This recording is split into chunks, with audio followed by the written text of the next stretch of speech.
महिलांना आर्थिक आणि सामाजिक समानता मिळणे अत्यावश्यक असून यासाठी सर्वतोपरी प्रयत्न होणे गरजेचे आहे, असे प्रतिपादन मुख्यमंत्री पृथ्वीराज चव्हाण यांनी केले। महिला आणि बाल कल्याण विकास विभागाच्या वतीने देण्यात येणाऱ्या पुण्यश्लोक अहिल्यादेवी होळकर पुरस्काराचे वितरण मुख्यमंत्री पृथ्वीराज चव्हाण यांच्या हस्ते करण्यात आले।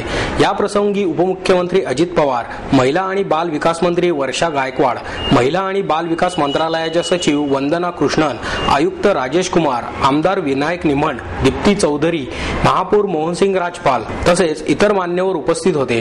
यावेळी बोलताना चव्हाण म्हणाले, राज्यातील 70% लोकसंख्या ही महिला आणि बालकांची आहे, त्यामुळे त्यांच्याकडे लक्ष देणे गरजेचे आहे। महिलांचे सबलीकरण करणे अत्यंत गरजेचे आहे।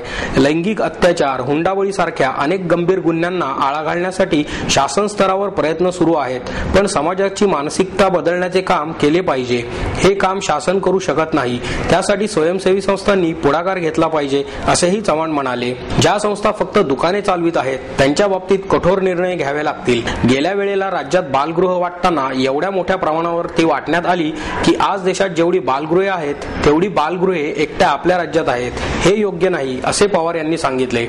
वर्षा गायकवाड यांनी भाषणात मंत्रालयाच्या वतीने राबवण्यात येणाऱ्या विविध उपक्रमांची माहिती दिली। त्याचबरोबर महिला आणि बाल कल्याण विकास मंत्रालयाची विभागवार कार्यालये असावी, राज्य महिला आयोगाची सुद्धा कार्यालये राज्यात सर्वत्र झाली पाहिजेत, जेणेकरून महिलांना न्याय मिळाला पाहिजे, असेही त्या यावेळी म्हणाल्या।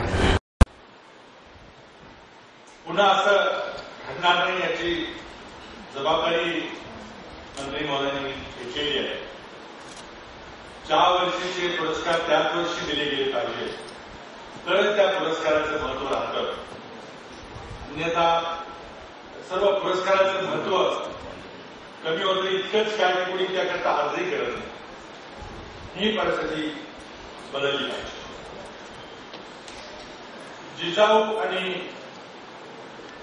सावित्रीबाई फुले यांच्या जोडीचंच काम आपल्या राज्यात नव्हे तर शेजारच्या राज्यामध्ये मध्य प्रदेशमध्ये ज्यांनी अनन्यसाधारण काम केलं, त्या पुण्यश्लोक अहिल्याबाई होळकर यांच्या नावानं हा पुरस्कार दिला जातो।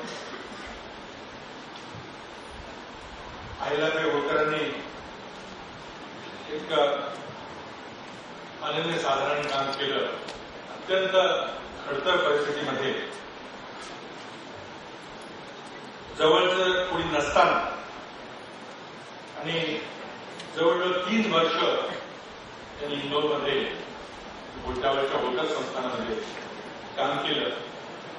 विविध क्षेत्रामध्ये विशेषतः धार्मिक स्थळांमध्ये धर्मशाळा वगैरे काढण्याचं फार मोठं काम त्यांनी केलं, म्हणून त्यांना समाजाने पुण्यश्लोक अशी पदवी दिली। त्यांच्या नावानं आज हा पुरस्कार दिला जातो आणि गुणी संस्थांना आणि गुणी व्यक्तींना त्यांनी राज्यभर, विभागात आणि जिल्ह्यात काम केले त्यांना आपण गौरवान्वित करतो।